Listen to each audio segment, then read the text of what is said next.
Jackson State, Coach Taylor. And Coach, before we get started, just want to thank you for your patience. I realize we're a tad bit behind schedule, so thank you for your patience with us. No problem. All right, and good morning to you, Coach. Coach, if you could please start us out with an opening statement regarding your team's most recent outing versus Alabama A&M.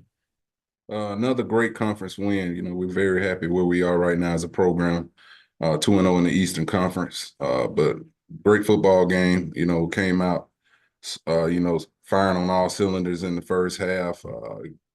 Was able to build a big lead going into the half. But, Coach Maynard has done a great job over there keeping those guys fighting. That team really fought us the entire game, and they clawed their way back into the game, and we got to find ways to keep that separation we had in that game. At one point, I think we were up 28-3 in that game, but Coach Maynard had those guys fired up. He threw everything in the book at us too. For him to call that punt, fake punt right there, backed up on that -20, I think somewhere up in there, was a gutsy call, but it panned out for him. His team played hard, but very pleased with my football team and the things we were able to do, and to be sitting 2-0 in the Eastern Division is right where we want to be right now. Appreciate those opening comments, Coach. First question goes to Doc Holliday. Good afternoon, Coach. How you doing today, man? I'm good, Doc. How are you? I'm doing good. Again, this is the second year in a row where we started off big in the first half, and then in the second half, Alabama A&M makes a late surge to kind of make the game a little bit interesting. What did you tell the guys after the game of how to try to keep the foot on the gas? We just got to find ways to finish. We start out fast. We got a tendency right now when we get those big leads. You look back at the Texas Southern game, it happened as well.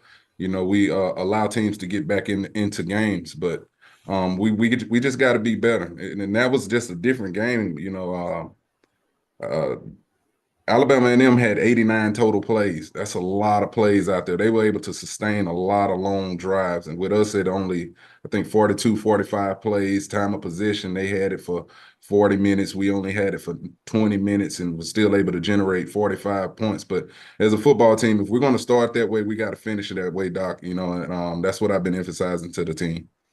And yeah, you just emphasized, this goes into my second question. A&M had the ball for close to 40 minutes, but they also was 6 for 6 on fourth down. Tell us how you want to try to get the team, especially the defense, because pretty much the defense was gassed in the second half, trying to make sure the defense get off the field, and also try to get the offense to kind of implement a long scoring drive to keep the defense fresh. Yeah, a couple of times we just did a bad job. We got to be better at tackling, getting guys on the turf. Their quarterback did a great job on the 4th and long down there in the red zone. We back there able to get the sack. He scrambles around and makes the touchdown throw. One of those, it was actually 5 of 5. One was on the special teams, like I said, on that fake punt. They were able to, generate that first down. But those are situations in the game, that you can lose football games if you're not executing well. So we know we got to do a good job of that. And you're going to have those kind of opportunities. That's what I told the team as well. When you're up on teams like that, they're going to be going for it on fourth down on quite a few occasions. And it's up to us as a defense to get them off the field. Appreciate you, Coach. No problem. Thank you. Next question goes to Mona Stapleton. Good morning, Coach. How you doing? I'm good. How are you doing this morning? I'm good. Thank you for asking. So, Coach, the special teams played a crucial role in this game. We saw Travis Terrell. He delivered a 96-yard kickoff return for a touchdown, and then he had some other solid punt returns, and Gerardo Baeza showed consistency in the field goals.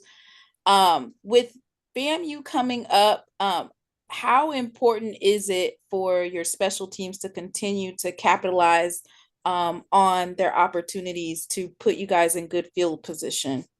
We expect that every week out of them. That's something that we wanted to improve on going into this season. We went out and recruited well, guys like Travis Terrell, We recruit G-Baby, you know, Gerardo back from an injury last year. You know, Matt only punted twice in that game, but they were huge punts. He did a great job of pinning them back right there. And if you look at the FAMU game that we played against them last year, you know, that was one of the deals where they were able to separate on us because of special teams. So that's a big emphasis for us overall as a football team this year, and we want to continue, you know, to get better out there. And Travis Terrell, anytime he touches the football, you know, he's just you know, he has big time speed. You don't see a lot of true freshmen with that kind of explosiveness, and he's been doing a great job for us. Thank you, Coach. And just as a follow-up question, I know Doc, he asked a couple of questions about the time of possession and stuff. But as you prepare for FAMU, this is a team that's known for strong offensive drives and late game executions. What defensive adjustments are you going to focus on, or are you going to try to spread your strike fast offense? So these are some of the things that we're looking towards the FAMU game. And given the challenges you faced against Alabama A&M in the late half, what are you going to do to fix that so that to keep FAMU from scoring in the fourth quarter? Yeah, we just, as an offense, I think we got to continue to be able to run the football. You know, and we got the ball, be able to find ways to get them off the field. The other day we were scoring, you know, like you said, in 2 and 3 plays, so our defense was out there a lot. But they got to be ready for those kinds of moments. They want to be an elite defense in this conference. They are an elite defense in this conference, and those kind of moments, they just got to find ways to get teams off the field. But you know, we're looking forward to the challenge. I know Coach Cozy has a great football team over there. You know, they're going to come here ready to play. They're well coached. And, you know, we're just going to go out here, execute. We'll start game planning for those guys today and put together a good plan and be competitive on next weekend. Thank you, Coach, and good luck. Thank you. Appreciate it. We'll take a question now from Charles Bishop. Hey, Coach, how you doing? What's up, Chuck? Hey, I wanted to ask this quick question in terms of what will the bye week look like for you guys in terms of just prepping yourself for FAMU? Yeah, the emphasis on the board, the jumbo board today was get better. You know, that's what this week is all about. You know, big technique week. You know, want to get the little things right. You know, the things up to this point that we can get better at, each individual player, each coach. So that's what we want to emphasize. You know, I told the players and the coaches, this is not an off week. You know, this is by no means, we're in the thick of the you know, of this conference and the SWAC conference games. So we got to continue to work, you know, and we're playing good football right now. And I want to continue to stay on the gas with that and continue to get these guys conditioned for that backstretch of this season. A quick follow-up to that, and does it also give you an opportunity to get some guys who've been sort of nicked up during the first course of the season, sort of get them back for the FAMU game? Definitely. We got some guys we're waiting to get back on the field that we could have used in this game. The tight end was out and a couple more players, but we're looking forward to getting those guys back. You know, we're going to take time and let them heal. That's about 2 weeks to get back on their feet for a big game here at the Vet. Sure thing. Appreciate that, Coach. Thank you. Appreciate it, Chuck. Mm-hmm. Question goes to Doc Holliday.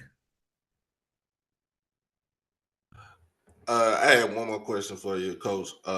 Jonas Fertillion, his play this season kind of reminds me of yourself from back in the day. What are some things that you like about this kid right here?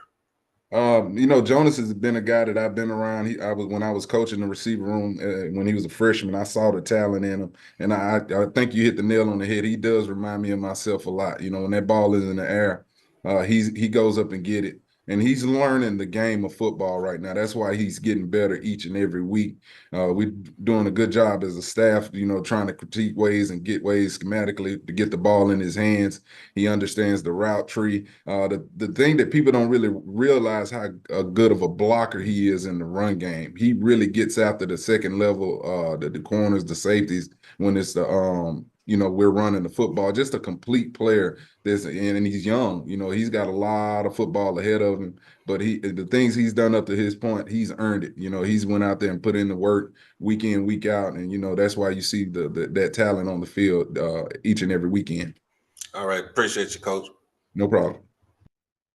Coach, as always, we appreciate your time. Look forward to speaking to you again next week. All right, thank you, guys. Thank you.